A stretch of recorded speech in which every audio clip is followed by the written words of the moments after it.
On se retrouve pour une nouvelle vidéo sur des anecdotes. Voilà, 5 anecdotes sur le Japon. Du coup, c'est parti pour la première.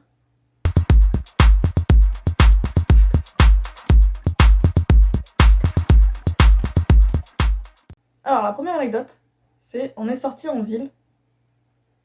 On avait le choix entre suivre un circuit avec EF, soit faire ce qu'on voulait, mais il fallait qu'on soit de retour pour partir, quoi.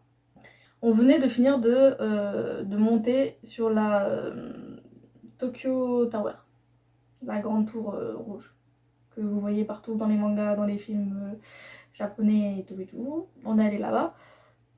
Et juste en bas, il y a l'attrape touriste. C'est-à-dire plein de magasins, à des prix pas, voilà, c'est pas cher, donc du coup, c'est pratique. Vous me direz, c'est pratique. Du coup, on commence à regarder et tout.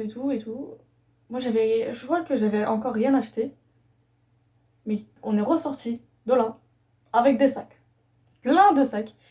Et des yukatas qui nous ont coûté 80 €. Ça fait mal. Des yukatas, c'est... Des yukatas, c'est des kimonos, mais en plus petit. C'est beaucoup plus léger, c'est... Voilà. Ça ressemble à ça. Du coup, voilà. On était venus pour visiter et on est reparti avec des yukatas.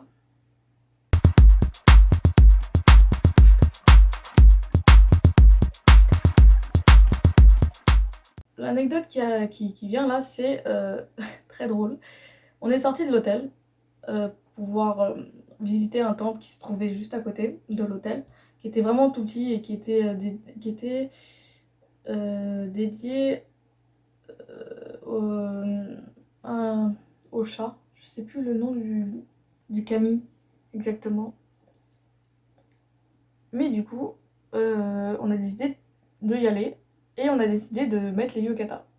Du coup, je mets le yukata correctement à Claudia, je le mets correctement à Johan, et moi et Léa, on décide en fait de le garder ouvert.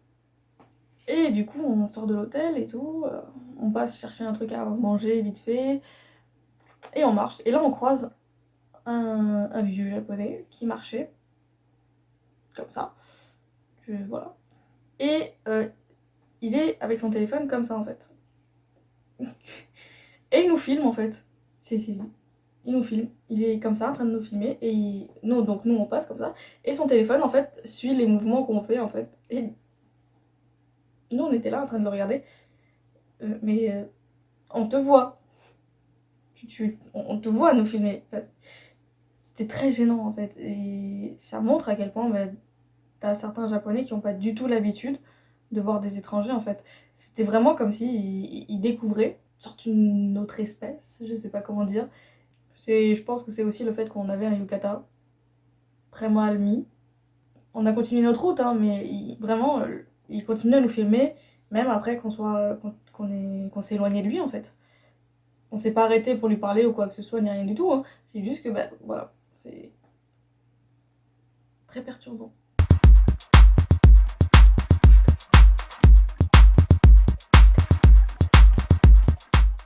La même nuit, arrivé au temple, on a fait des photos là-bas. Vous pourrez voir ces photos sur mon Instagram. Voilà, j'ai fait plein de photos. Et Johan était le porteur de sacs. On lui avait donné tous nos sacs en fait. Le pauvre, c'était vraiment. Il avait tous nos sacs.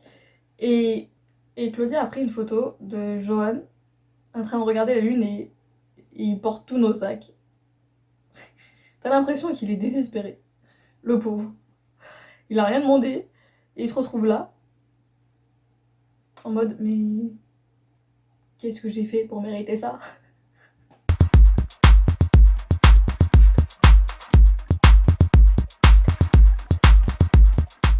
Du coup, la quatrième anecdote, c'était quand on est allé manger dans un restaurant japonais. Et déjà, la serveuse arrive, elle nous donne à tous un menu en anglais. C'est super gentil, merci. Et à Claudia, elle lui donne un menu en japonais. Claudia, elle a des airs un peu asiatiques. Claudia, elle me regarde et elle me tend en fait le menu en japonais et moi je lui donne celui qui est en anglais. J'ai fait 2 ans de japonais à la fac, du coup j'arrive à peu près à lire et à peu près à parler. La serveuse revient pour nous demander ce qu'on va manger. Et elle s'adresse à Claudia en japonais. Claudia lui répond en anglais, elle lui dit bah, désolée, je parle pas japonais, mais mon amie en face parle japonais. Elle me regarde et elle s'en fiche complètement. Elle en a rien à faire. Elle continue à parler en japonais à Claudia. Mais vraiment, hein, elle lui a dit en anglais je ne parle pas japonais. Elle lui parle et elle continue en fait, elle continue. Et du coup, Claudia me regarde, elle comprend pas ce que lui raconte la serveuse. Donc moi je suis là, je fais l'interprète, je dis bon écoute, vu qu'elle veut pas nous écouter, elle a demandé si on avait choisi. Du coup, bah, demande-lui en fait l'interrogation que t'avais, demande-lui ce que tu comprends pas. Et en fait sur le menu, en fait on n'arrivait pas à savoir si c'était des spaghettis, si c'était ou je sais plus trop quoi à côté. Donc du coup avec le peu de japonais que Claudia a, c'est-à-dire qui s'arrête au manga, elle lui demande si c'est des spaghettis. La phrase n'était pas vraiment juste, mais c'était compréhensible. C'était le principal. Et elle lui répond oui. Oui, oui, oui, oui, oui. Du coup, tout le monde lui dit ce qu'elle veut, et moi je lui arrive et je lui réponds en japonais ce que je veux. Et elle regarde Claudia en lui disant qu'elle n'a pas compris ce que je lui ai dit. Claudia lui répète la même phrase, et là elle comprend. Tu te fous de ma gueule. Vraiment, tu te fous de ma gueule. Tu n'as pas compris. Vraiment. Mhm. Il y a vraiment certains japonais, et pourtant c'était pas une vieille dame qui nous a servi, elle était jeune hein, la serveuse, mais elle s'en foutait.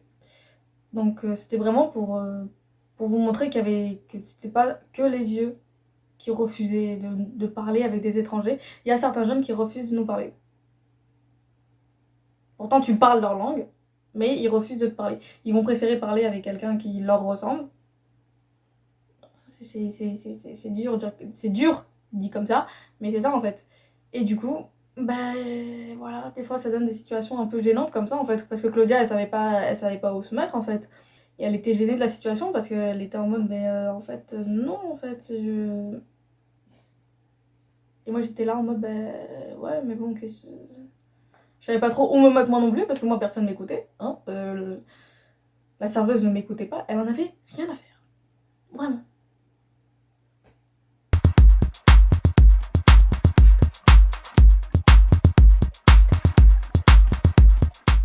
Alors la dernière anecdote était plutôt drôle. On marchait dans les rues du Japon, c'était la veille de notre départ. On marchait et on arrive à une sorte d'intersection. Alors savoir où c'était, je m'en rappelle plus du tout. Désolée. Mais il y avait des gens qui passaient en voiture de Mario Kart. Ils étaient déguisés comme Mario, comme les personnages de Mario. Donc on avait Mario, Luigi, on avait Peach, on avait Wario aussi. Ouais, Bowser, je crois qu'il y avait aussi, dans leur petite voiture de Mario Kart, et qui passaient sur la route comme ça, devant nous. Et nous, on était en mode. C'était trop stylé. Franchement, c'était trop stylé. Ouais, franchement, on a adoré ce moment, on a rigolé. On a trouvé ça trop drôle en fait. On s'est dit, on s'était demandé si c'était une entreprise qui faisait ça, de tourisme, qui faisait ça, des sortes de chemins à faire et tout, ou si c'était vraiment que des gens qui étaient là, des gens random qui étaient là pour s'amuser. On n'a pas trouvé la réponse à cette question, donc dites-moi en commentaire si vous savez si c'est juste une entreprise qui fait ça, si c'est vraiment des gens qui font ça pour délirer. Je ne sais pas. On arrive à la fin de la vidéo, j'espère que ça vous a plu. Du coup, c'est à vous de voir si vous avez aimé ou pas, ben, dites-le moi en commentaire. Pourquoi pas liker la vidéo, vous abonner si ça vous a plu, pourquoi pas. Et sur ce, je vous souhaite une bonne journée ou une bonne soirée. Bisous.